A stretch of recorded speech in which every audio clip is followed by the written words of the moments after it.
FM 89.1, Radio Universidad.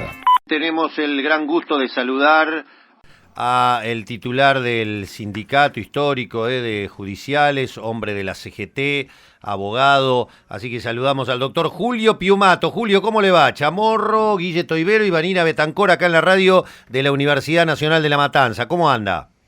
¿Qué tal, Jorge? ¿Qué tal, Valeria? ¿Qué tal a todos? Bueno, un gusto. Igualmente, Julio. Bueno, como hombre de la CGT y con tanta experiencia, ¿cómo olfatea esto del Fondo Monetario?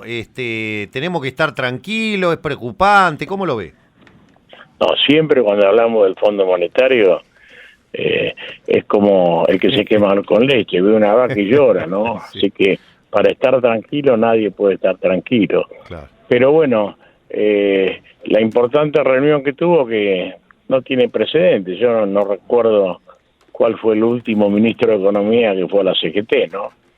Habrá que buscar el primer peronismo para encontrar un caso así que ese hecho histórico estuvo coronado por el compromiso que hay que querer y confiar que en esta negociación del fondo pasa por, o va a pasar, o está pasando por parámetros distintos que tienen que ver con que la Argentina crezca para que así pueda pagar, digamos, una deuda que está cuestionada en muchos de sus aspectos, ¿no? Porque no es una deuda que como entró se fue del país. Así que la definición clara del ministro de Economía fue que no va a ser con ajuste, no va a ser con flexibilización laboral, que ese no es el camino del gobierno. Y bueno, nosotros confiamos en esa palabra porque realmente pensamos que no hay espacio para el ajuste en la Argentina, una Argentina que tiene 40 y pico % de pobres, que sale de una pandemia, que tiene tanta necesidad de producción y trabajo. Creo que el camino es como planteó la CGT ya desde la marcha del 18 de octubre, es desarrollo, producción y trabajo, ¿no? En eso se planteó la dificultad de pasar de una economía especulativa a una economía de producción. Así que, bueno, habrá que ver si se cumplen estos parámetros, ¿no? Ojalá por el bien del país, por el bien de todos, ¿no? Pero fue interesante la reunión con el ministro de Economía, ¿no? Bueno, y habló y contestó todas las preguntas, o casi todas, digamos, ¿no? O sea, Julio, quedó claro entonces que por primera vez en mucho tiempo este viejo mantra del Fondo Monetario, flexibilización laboral, reforma jubilatoria, todo eso no va a pasar esta vez. Bueno, esto es lo que plantea el ministro de Economía. Nosotros queremos creer en eso. Entendemos que no hay espacio para que pase otra vez. Ojalá sea así el camino que, según el ministro, vienen trabajando hace 2 años, ¿no? Eso es lo que esperamos todos.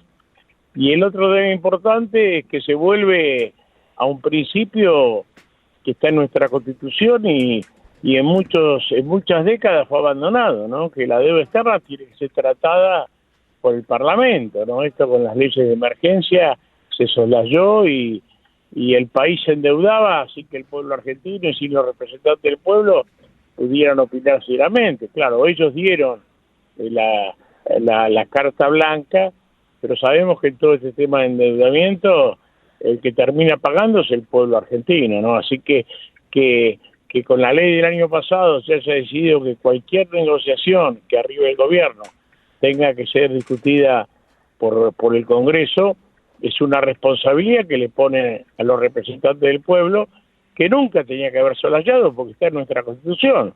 Al país se lo endeudó, se lo postró, sin que el Parlamento asumiera su rol, lavándose las manos con ese mandato que le daban al Poder Ejecutivo. Así que ese paso también es positivo porque en el debate creo que todos los argentinos vamos a poder conocer no solo lo que el gobierno alcanzó en la negociación, sino cuál es la posición real de cada uno de los sectores de la política con representación parlamentaria, ¿no? Julio, lo saco un poquito de eje y como hombre, por supuesto, de judiciales, Le pregunto si es factible en el 2022 alguna reforma judicial. Yo no la veo posible. Yo descreo de las reformas estas que se hacen, que las hacen los gobiernos para subordinar la justicia, ¿no? En todo lo que ha pasado hasta ahora no se ha tenido en cuenta realmente las necesidades de la sociedad de un servicio judicial, sino más que nada las necesidades de los gobiernos. Nosotros creemos que esto es la oportunidad para encarar una reforma en serio, porque con el equilibrio que hay en el Parlamento, creo que no hay posibilidad de que nadie juegue una reforma para el interés de un sector. Nosotros venimos planteando, y ya se lo dijimos a la primera ministra de Justicia, la doctora Lozardo, cuando comenzó su mandato, que acá es necesario un plan estratégico para la justicia, donde pongamos todos los elementos que hay que superar, desde la emergencia edilicia que tiene la justicia, que hace una carga para los que trabajamos en ella y lo que concurre, y un peligro latente estar y trabajar en esos edificios, el 90% de los cuales, si fueran de la actividad privada, estarían clausurados por la autoridad de aplicación, porque no reúnen las condiciones mínimas de seguridad y de salubridad, ¿no? Y más en tiempos que no hemos terminado de superar la pandemia. El segundo punto es la precariedad del sistema de gestión informática, que requiere inversión y no se ha dado por los constantes recortes que ha habido al presupuesto del Poder Judicial. Y después tenemos todas las reformas procesales que hay que encarar y las que están en marcha, como el nuevo Código Procesal Penal, que requiere, no como se hizo en el primer caso que se instaló en Salta y Jujuy, que se instaló a las que se pueda, ¿no? Se puso en marcha y después los trabajadores han tenido que soportar sin los edificios, sin los refuerzos de personal necesario para afrontar, incluso con instituciones centrales para ese código, como es la oficina que tiene que ocuparse del control de las penas alternativas que establece el código a la detención, ¿no? Que son muy importantes, pero tiene que haber un sistema de contralor, si no termina en un desastre. Y sin embargo, aplicados en una jurisdicción chica, el nuevo código no solo demostró las bondades del sistema acusatorio,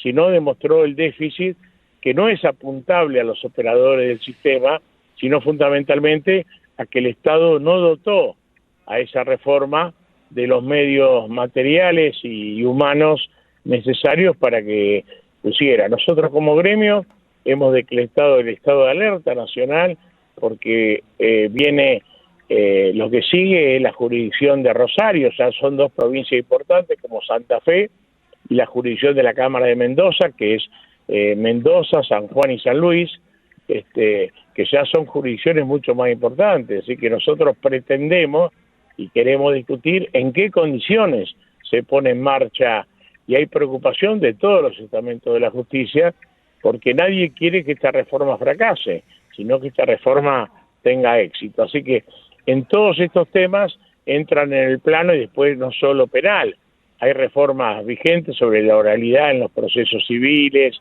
etcétera, etcétera, y creemos que todo debe formar parte de un plan estratégico. Yo soy peronista y creo que los objetivos se alcanzan con una planificación estratégica, ¿no? Y creo que se puede hacer. Así que me parece que este empate técnico que hay un poco en las cámaras permite que por primera vez avancemos en política de Estado que vaya más allá de las circunstancias del gobierno. Yo te digo una cosa que no se puede repetir. Nosotros nos hemos opuesto al proyecto de reforma a la ley del Ministerio Público, al cambiar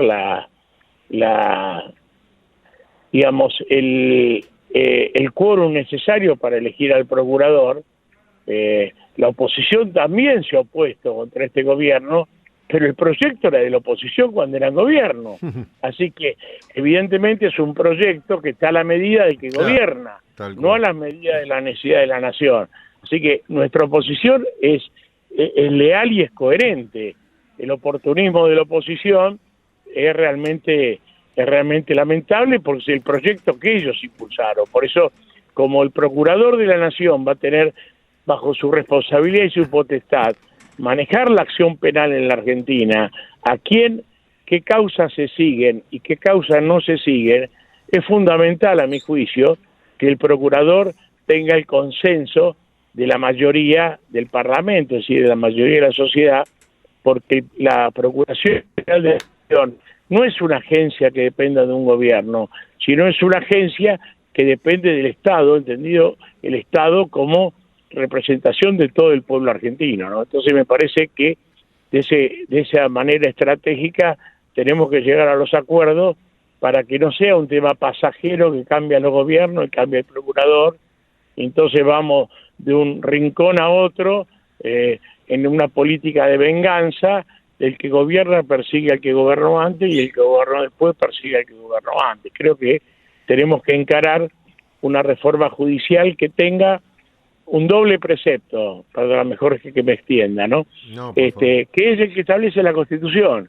Primero, una justicia independiente que cumpla su función constitucional, que es controlar a los demás poderes del Estado, a los otros dos poderes, y segundo, ser la esperanza real del ciudadano común frente a un derecho conculcado. Este es el objetivo de justicia. Nosotros como gremio estamos luchando por eso y creo que es una buena oportunidad para dar el debate y que cada uno opine abiertamente y demos la justicia un debate que también hay que hacerlo en la deuda externa, en el perfil productivo de la Argentina, en un montón de cuestiones. Porque hoy recién escuchaba por la radio a sectores de la oposición política de hoy que hablaban de los conceptos, todo mensaje vacío, porque hablaba de que tenemos que saber conceptos, hay que aprender a escuchar, pero todo vacío, porque es el ABC tener consenso, es el ABC escuchar al otro, lo que coincidimos, no coincidimos, pero no decían lo que pretenden hacer de la Argentina. Entonces, esas discusiones vacías, creo que la gente ya está cansada, ¿no? Seguro. La gente aspira a soluciones y todos queremos que en un país tan rico como el nuestro, hasta el último argentino pueda vivir dignamente. Julio, la última y agradeciéndole que como siempre que nos atienda tan amablemente, como hombre de mucha experiencia en esto, ¿qué olfatea en esto que anticipó la Nación que la Corte prepararía una declaración de inconstitucionalidad de la conformación del Consejo de la Magistratura? ¿Qué hay atrás de eso? Bueno, eso ya está, hay un fallo de primera y segunda instancia, ¿no? De eso.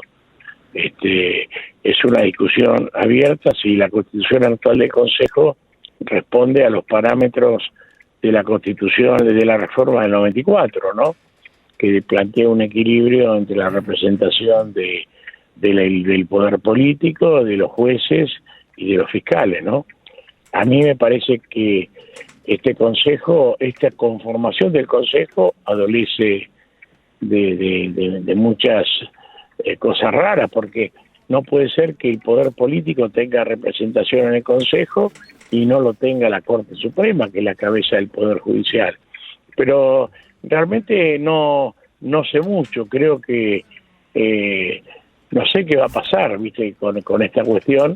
Nosotros hoy tenemos, con la composición actual del Consejo, tenemos una buena relación, pero creo que acá hay que llegar a situaciones, porque el Consejo, con esta conformación, vuelvo a decir, el que gobierna domina el Consejo. Y esto no es así, tiene que haber un equilibrio. Correcto. Para tener política de Estado y que no se bandee, porque muchos critican a los jueces, pero los jueces lo elige la política. Claro. Entonces tenemos que buscar un mecanismo para que haya un sistema donde el poder político tenga la facultad de elegir una terna, pero las ternas se conformen sobre criterios básicos, que todos los argentinos sepamos qué perfil de juez necesita la Argentina, y que no nos bandiemos para un lado o para el otro, porque entonces da la sensación, yo me acuerdo de la doctrina Barra, que decía que la justicia tiene que hacer lo que diga el gobierno que eligió el pueblo, ¿no? Claro. Y este es un concepto alemán de una época muy particular de la historia, cuando la justicia tiene que ser, al contrario, tiene que dar garantías de protección de los valores y los derechos que establece la Constitución Nacional. Así que no puede estar en los vaivenes políticos del gobierno, porque si no ya la gente deja de ser un poder judicial que tiene el control de constitucionalidad para transformarse en una mera administración de justicia, en una oficina burocrática que no defiende los valores fundamentales de la Constitución, que vuelvo a decir, no son solo los que se definieron en el 94, sino a partir del 94 están todos los convenios internacionales que tienen valor constitucional y garantizan todo un paradigma de derechos y de derechos humanos que creo que todos los estados deben defender, ¿no? Clarísimo, clarísimo. Como siempre, un gran gusto escucharlo, Julio. Le mando un abrazo grande. Abrazo enorme, Jorge, y a todo el equipo. Gracias. Muy amable. El doctor Julio Piumato, el titular de la Unión de Empleados de la Justicia de la Nación, en Entre Tanta Gente. Desde la Universidad Nacional de La Matanza, Radio Universidad FM 89.1. Siempre cerca.